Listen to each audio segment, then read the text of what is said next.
Tudo na sociedade Saiyajin girava em torno da força. Não havia leis ou moralidade, apenas o poder. Quem nascia fraco era considerado inútil, enquanto os que nasciam fortes ocupavam o topo dessa pirâmide. Desde o primeiro momento de vida, cada Saiyajin recebia um status que determinava seu destino. Guerreiros de elite eram tratados como a nobreza da raça, enquanto os de classe baixa eram descartáveis, peões num jogo governado pelo poder absoluto. Mas como um planeta inteiro podia se sustentar com uma estrutura baseada unicamente na força, a resposta está na hierarquia inflexível, que apesar de parecer rígida, permitia até mesmo que alguns desafiassem seus limites. Por mais que a maioria se conformasse com o papel de simples peão, havia sempre aqueles que buscavam mudar seu destino. Bardock, o pai de Goku, era um dos mais notáveis, um guerreiro que superou as expectativas e desafiou seu destino. O mesmo destino de Kakaroto e, evidentemente, o seu próprio. Ao contrário da maioria, Bardock não se conformava com o papel de simples peão. Ele começou a questionar a dependência dos Saiyajins, do exército de Frieza e a estrutura de sua própria sociedade. Outro exemplo foi Turles, que não via mal algum em abandonar essa ordem e seguir seu próprio caminho, tornando-se um pirata espacial. Ele sabia que jamais teria respeito entre os seus e decidiu conquistar poder de outra forma. A própria classe baixa era composta por guerreiros destinados a nunca terem papel de destaque. Muitos eram apenas figurantes em batalhas sem importância, cujos nomes sequer eram lembrados. Quando Frieza decidiu exterminar os Saiyajins, ele não fez distinção. Se alguém tivesse que ser poupado, certamente não seriam os de classe baixa.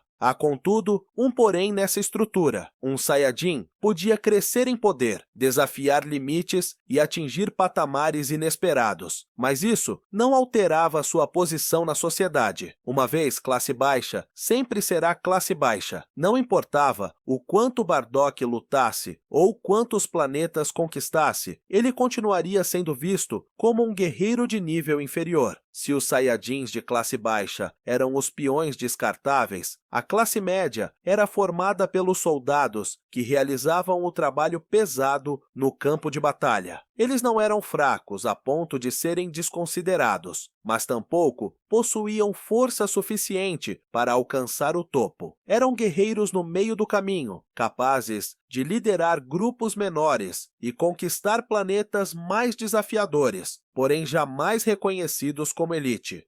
Diferentemente dos de classe baixa, os Saiyajins de nível médio já nasciam com um poder considerável. Desde pequenos, eram treinados para missões importantes e gozavam de status superior dentro da sociedade. Em vez de serem enviados, ainda bebês, para planetas fracos, eles cresciam no planeta Vegeta, preparados para um papel estratégico no exército. Embora isso não os livrasse do desprezo da elite, que enxergava a classe média apenas como uma ferramenta útil, nunca digna de respeito verdadeiro. Nappa, por exemplo, era um guerreiro de classe média, que se destacou entre seus pares, mas mesmo assim nunca foi considerado um Saiyajin de elite, embora ele próprio se visse assim na saga Saiyajin. Se a classe média era um impasse, a elite Saiyajin era o ápice. A palavra elite não era apenas um título simbólico. Os Saiyajins de elite eram superiores em todos os aspectos. Seu poder de luta já era altíssimo desde o nascimento, sua resistência maior, o treinamento especializado e suas missões dignas de verdadeiros conquistadores. Eles não se envolviam com planetas insignificantes. Sua tarefa era eliminar ameaças reais, liderar exércitos e garantir que a raça Saiyajin continuasse a ser temida no universo. E claro, o maior exemplo de Saiyajin de elite era o príncipe Vegeta, que desde seu nascimento foi tratado como um prodígio. Seu nível de poder era tão absurdo que, ainda criança, impressionou até mesmo Frieza, o tirano que dominava os Saiyajins.